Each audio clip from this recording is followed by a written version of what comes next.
kile ambacho sio msalaba wa Yesu, tujiepushe na tujitenge nacho, ili tuweze kubeba msalaba ambao tuna uhakika kwamba unatusaidia kumpata Yesu Kristo hadi mwisho.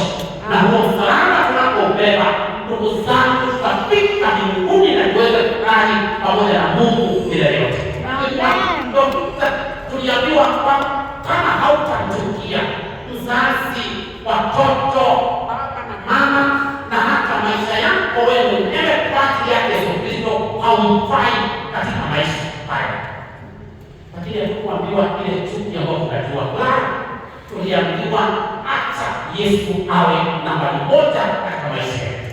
Alitupa nafasi hiyo ya kwanza na ndiye alitoa akafa msalabani.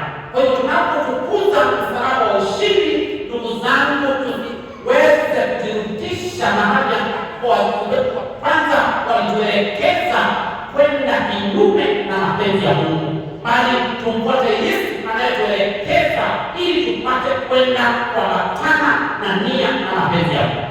Na nitakwambia tuchukue msalaba na tufuate kila siku.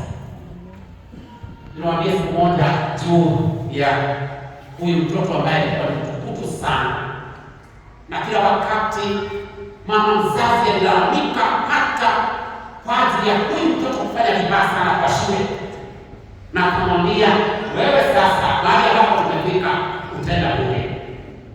Na mtoto akasema hapana, hamtaenda, na alipelekwa shule ya Kikatoliki. Baada ya kuingia katika ofisi ya leta, kulikuwa na msalaba mkubwa kama huu umewekwa kando, lakini umesimamishwa. Na mtoto kuangalia, ilikuwa ni mara yake ya kwanza kuona msalaba mkubwa kiasi kile. Akajua hapa kama huyu kijana inaonekana ni kukosa alikosa, yakatundikwa hapo. Na kijana alipatiwa kitu tunaita the tour in the school. Amepelekwa kwenye korango, kwa sababu shule iliyojengwa ina rectangular form. Katikati ya korango kulikuwa tena msalaba mwingine mkubwa. Akasema kijana wa kwanza nilikuwa kwa ofisi, inaonekana huyu hapa penye alikosea, ndio hapa alitundikwa juu ya msalaba pia. Akaona wapi hapo kwenye stairs za kuelekea kwenye ghorofa darasa la juu, akakuta tena mwingine ametundikwa pale. Akasema huyu watatu. Na kweli kijana aliona wanne, kwa sababu wadaini walikuta ingine tena kubwa. Akasema inaonekana hata huyu. Lakini ndio kijana anashindwa kuuliza hawa ni akina nani. Na walipoenda kwa recreation, mahali ambapo pengine wanapumzika, soma gazeti na kucheza vitu zingine, akaona msalaba ambao haukuwa na kitu.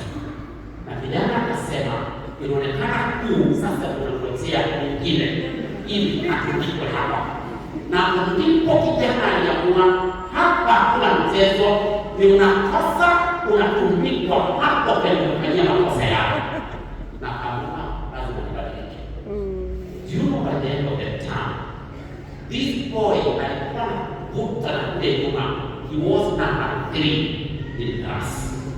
Na alipokwenda ripoti yake nyumbani, kwa sababu alishangaa na wakauliza nini ambacho kimebadilika. Na kijana walikuwa tabia yake hata nyumbani hapo imebadilika, sio yule mtukutu ambaye walikuwa wamezoea. Na baada ya kumpigia kijana akasema, mama, ile shule nilipeleka mimi nilijua hapa kulikuwa kuna mchezo. Niliona vijana wanne ambao wametundikwa msalabani. Unakumbuka ile kijana mmoja alikuwa kwa principal ama rector wa shule. Kuna huyo alikuwa amesulubiwa huko, kuna mwingine amesulubiwa huko kwa uwanja katikati, kuna mwingine niliona kwa stairs naye amesulubiwa, na mahali ambapo tunapata mankuli yetu tumekiaminia huko. Na kusema ya tano niliona mahali ambapo tunaenda ku-recreate, na niliona msalaba ambao haujawahi kwa mtu. Sasa wanangojea mtu mwingine, na yeye kijana mwingine atakaye kosa na yeye afanye nini? Na yasuluhishwa. Na kwa hivyo mimi nikaamua mimi kusulubishwa mapema. Wacha nilainike, nirekebishe na niishi kwa matana na nia na mapenzi ya Mungu. Na kwa hivyo ndio Mungu. Na mama alijua ni msaada. Kumwambia mtoto wangu ni kweli. Hao vijana wanataka historia yao kwa nayo. Kwa hivyo wewe maisha yako yawe sawa, usitake kukosa ili usitudie. Tunakuhitaji sana. Unaamini pia ndio mama. Mimi kukosa. Ndugu zangu, si hata sisi yetu kwa tunatundikwa. Ili tuweze kujua kwamba dhambi ambayo mahali ambapo umetendea unawekewa hapo.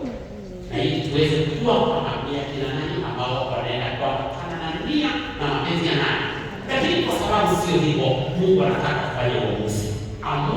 Niamue tuweze kusurubisha kama zetu na msalaba wake Yesu Kristo, na tuweze kuzalisha matunda yale ambayo yatasaidia kila wakati kudhamini msalaba wake Yesu Kristo, ili mwisho wa yote tukutane mbinguni.